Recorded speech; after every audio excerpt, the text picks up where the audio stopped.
Latino literacy now, Mr. Edward James Owens.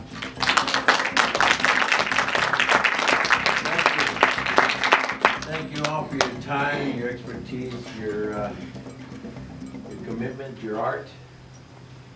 This is, for me, it's very important. As we travel around the country doing these, it becomes more and more evident that they're becoming more and more important.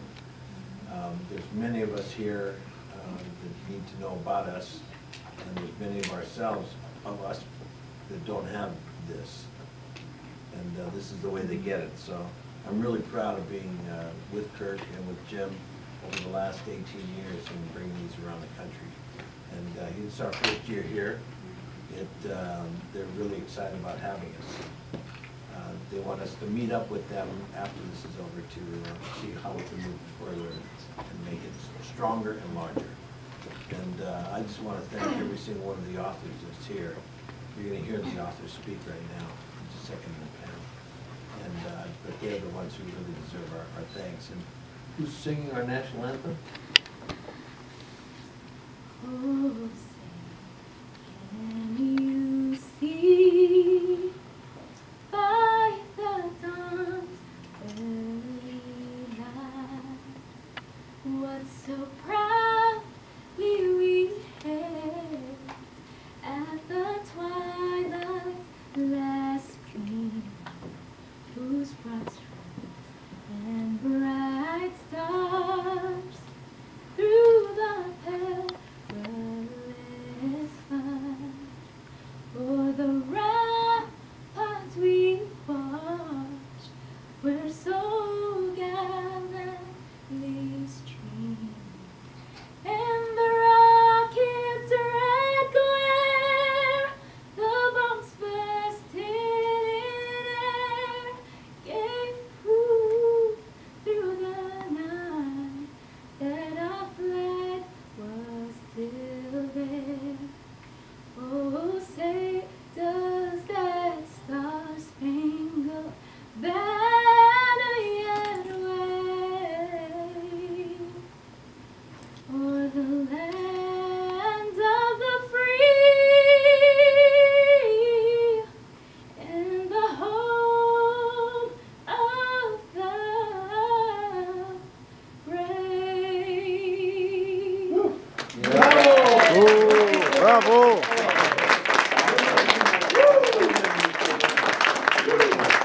Beautiful. Very seldom does it make me cry like that, so I'm very, very proud of you. What a beautiful experience and a great way to start this day off. To all the veterans that are here, Fred, and everyone, all of you that have served in the military, my love to you always for your commitment and understanding of all of us and what you've given to us. So I say to all of you, thank you so much for being here. We're going to get started with our panel. Jimmy will be... All right. There's two panels.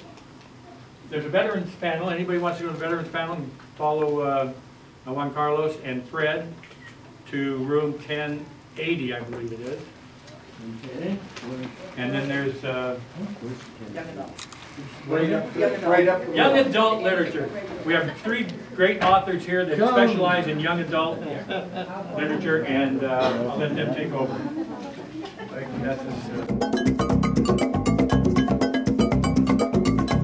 The reason I wrote this book, it actually started off as a joke between my son and I. And then, people always say, write what you know. So, so I wrote about a girl, and so it's a bit autobiographical. So I wrote about a story that was very similar to mine. And as I was writing the pages, I had a couple of teenage girls down the street, and I asked them, would you read this and see if it's any good? And it was so funny because I couldn't get the pages written fast enough, and they were knocking at my door waiting for the next chapter. So I thought, okay, maybe I'm onto something here. So anyways, it's been really fun, and that's been my experience. So I thought maybe you guys like to share how did you get started, because that seems to be the question I get asked a lot. The Diego's Dragon series came about because I visit schools all the time with my books, and I started to meet more and more Hispanic students, and all kids love to read fantasy series. They love to read this stuff. So after a while, I started to ask the teachers and the librarians at the schools, how many fantasy adventure series are there for middle school age readers with Hispanic boy heroes? Does anybody want to guess what the answer was? None. Probably negative. None? Right, negative, none, which completely blew me away in light of the fact that there's 65 million Hispanics in the United States alone. You know, what a market that they're missing, but. To piggyback on that, a lot of people who often say I'd love to write a book, but I don't have time. I tell them 250 words, which in traditional publishing, if you were going to do Times New Roman or Courier in 12 point with the 1-inch margins, that's about 250 words is what it boils down to. And I say, write 250 words a day. There's 365 days in a year. At the end of it, you're going to have a book. You know, it's simple math. It comes down to that.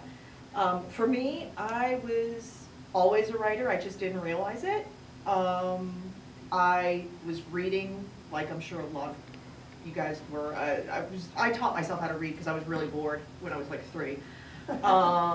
And because nobody had the patience to read to me anymore, my mother would be like, would you go find something to do? Because I'm like, a book? So I figured out how to read. And somebody left me alone with a book of Grimm's fairy tales when I was about 4. That was not a good plan. But that's regardless. I grew up in Miami, and when I went to college, I mean, I was like a lot of teenage girls. I had my journal, I wrote my stories, I wrote the boy I had a crush on. It was really embarrassing, and no, you can't ask me anything about it. My daughter's up there. But when I went off to college, I went to Florida State University, which is in Tallahassee, which is about 500 miles away from Miami. And I don't know if any of you have ever visited Miami, but the middle of Florida is really, really flat and really, really boring. I mean, there is nothing there. So I'd put on music and I'd start telling myself stories in my head so I wouldn't fall asleep in the car. I have no memory of most of those drives because I was so in my own head. So I don't know how I never had a massive fatal wreck or anything, but mostly because there's nothing there. But that was when I did a lot of my early storytelling. I told myself stories to entertain myself. I don't know, in essence, really where I got started. I can tell you where I got started with this book, but before that I was just kind of writing about characters. And writing about characters that I wasn't reading about. And that became very important to me, to write about that people whose stories aren't regularly told. The aunt whose husband cheated on her, and she lost her leg to diabetes, and runs into the woman who her husband ran off with. And the woman says, oh, well, you know, your husband, he found his home with me. And she's like, no, he didn't find a home with you. You stole mine and squeezed your ass all over it.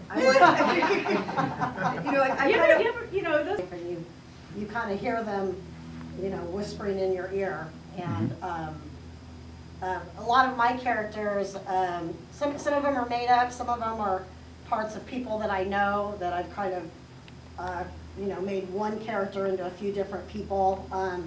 My best friend from high school is one of the male characters. They say, write what you know, and it seemed to come very naturally. And it's been a lot of fun, but I do want to say that I think writing for the Latin culture, I think, is really important. It is true that when I talk to a lot of librarians, they say there's nothing out there for students of, you know, of Latin culture. There's no books out there. There's no heroines out there.